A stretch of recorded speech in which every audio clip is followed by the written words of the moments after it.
గ్యారెంటీలు చేయలేరు అన్నారు, చేశారు కదా. 2 గ్యారెంటీలు అయిపోయినాక వచ్చి 2 రోజులు 2 గ్యారెంటీలు అయిపోయి 4 అయిపోయినాయి. ఆ 2 గ్యారెంటీ కూడా చేస్తారు. 2 రోజులు, 1 వారంలో, నెలలోనూ చేసేస్తారు. ఇచ్చిన ప్రతి హామీని నిలబెట్టుకునే ప్రభుత్వం కాంగ్రెస్ ప్రభుత్వం.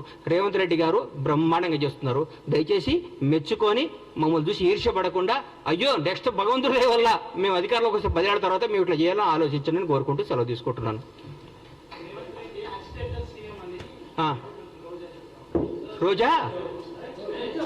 రోజా ఏం చెప్పారండి?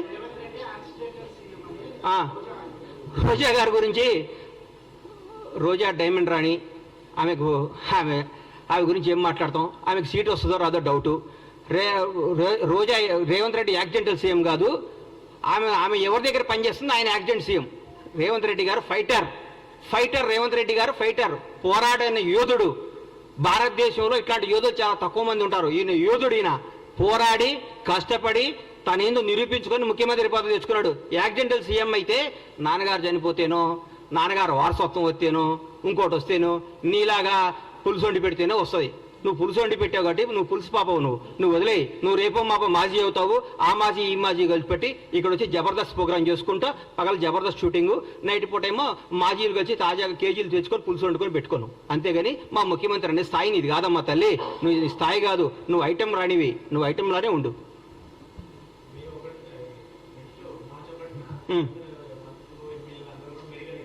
ఎందుకు? మేము పగలగొట్టిన మేడిగేట్ ఎట్లా చూసుకోవడానిక? మేము దోసుకున్న మేడిగేట్ ఎట్లా ఉందో చూసుకోవడానిక? మేము బీటీలు బారిపోయిన మేడిగడ్డను చూసుకోవడానిక? అన్యాయం చేసిన కాళేశ్వరం చూసుకోవడానిక? అక్రమాలు చేసిన కాళేశ్వరంలో ఏమేమి తప్పులు ఎట్లొస్తాయో దీనికి ఎట్లా ఆన్సర్ ఇవ్వాలని వాళ్ళ ఎమ్మెల్యేలని వాళ్ళందరినీ తీసుకొని చూపించడానిక? పగిలిపోయింది కదా. పగిలిపోయిందా? మేము పగలగొట్టామా? మా ముఖ్యమంత్రి గారు, మా ఎమ్మెల్యేలు, మా మంత్రులపై పగలగొట్టి మీరు చూపించామా? మీరు కొట్టిన దాంట్లో పగిలిపోయింది. తప్పు ఒప్పుకోండి. దీన్ని బాగు చేయండి మా ప్రభుత్వం ముఖ్యమంత్రి గారిని కోరుకోండి. దాన్ని ఎట్లా రిపేర్ చేయాలో, దాన్ని ఎట్లా ఓవర్కమ్ కావాలో, దాని ప్రజలకు ఎట్లా న్యాయం చేయాలో ఆలోచిస్తున్నాం. కానీ మీరు మేడిగడ్డ చూస్తేంది? పగిలిన మేడిగడ్డ అతుక్కుంటుందా? ఎట్లా ఎదుగు చూడండి. తప్పేముంది? మొన్నే రమ్మన్నారుగా ముఖ్యమంత్రి గారు మిమ్మల్ని అందరినీ ప్రతి ఒక్కరిని ఆహ్వానించారు కదా. ఆ రోజు తప్పించుకొని ఈ రోజు వస్తా అంటే మీరు ఎప్పుడైనా రండి. ఎవరిని? సీఎం గారు రాష్ట్రానికి ముఖ్యమంత్రి. బీఆర్ఎస్ పార్టీలో ఆయన ఎంప్లాయ్ కాదు. బీఆర్ఎస్ వాళ్ళు ఈయన చెప్పినప్పుడు వాళ్ళు రావాలి. చెప్పండి, రోజు ముఖ్యమంత్రి గారు టైం తీసుకోండి. ముఖ్యమంత్రి గారు వాళ్ళు తీసుకుని పోతారు. మళ్ళా చూపిస్తారు. మా ప్రజాప్రతినిధులందరూ మా ముఖ్యమంత్రి గారి నేతృత్వంలో అందరినీ తీసుకుని పోతారు. మీరు టైం చెప్పేందుకు రారు. మార్చి 1వ తారీఖు ఏదైనా పని ఉందని చెప్తాం కాదు కదా. ఒకరోజు టైం పెట్టుకోండి. ముఖ్యమంత్రి గారిని రండి, సార్ మేమేం తప్పు చేసాం చూపించమండి. ఆయన పక్కాగా తీసుకుపోయి మీ అన్ని సమస్యలు చూపిస్తాడు మీకు ఆయన. థ్యాంక్ యూ అన్న.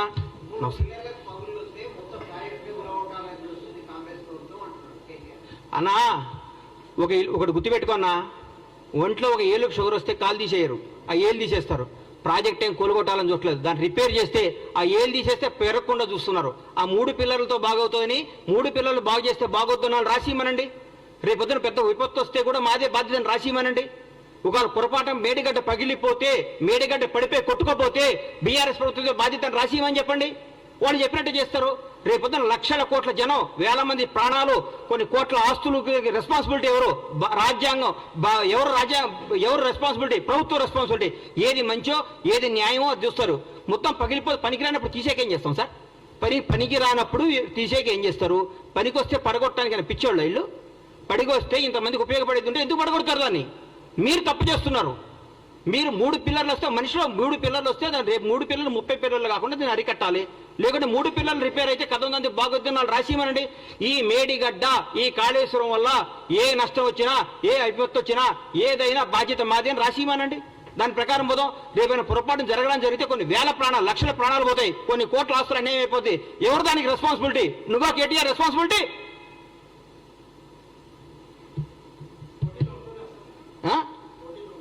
మా ముఖ్యమంత్రి గారు ఏం చెప్తే అది, మా పార్టీ ఏది ఆశిస్తుంది. నేను రేవంత్ రెడ్డి గారు ముఖ్యమంత్రి అవటం, కాంగ్రెస్ పార్టీ అధికారం అవటంలో చాలా హ్యాపీగా ఉన్నా. మా పార్టీ ఏది ఇస్తే అది కార్యకర్తగా సంతోషంగా ఉన్నా. రాబోయే 10 ఏళ్ళు కాంగ్రెస్ పార్టీ అధికారంలో ఉండాలని నేను చూసుకుంటున్నా. కాంగ్రెస్ పార్టీ అధికారంలో ఉంటుందని ఆశపడుతున్నా. బ్రహ్మాండంగా ఉంటుంది. బ్రహ్మాండంగా చేస్తాను మీ అందరికీ హామీ ఇస్తున్నా. థ్యాంక్ యూ అన్న.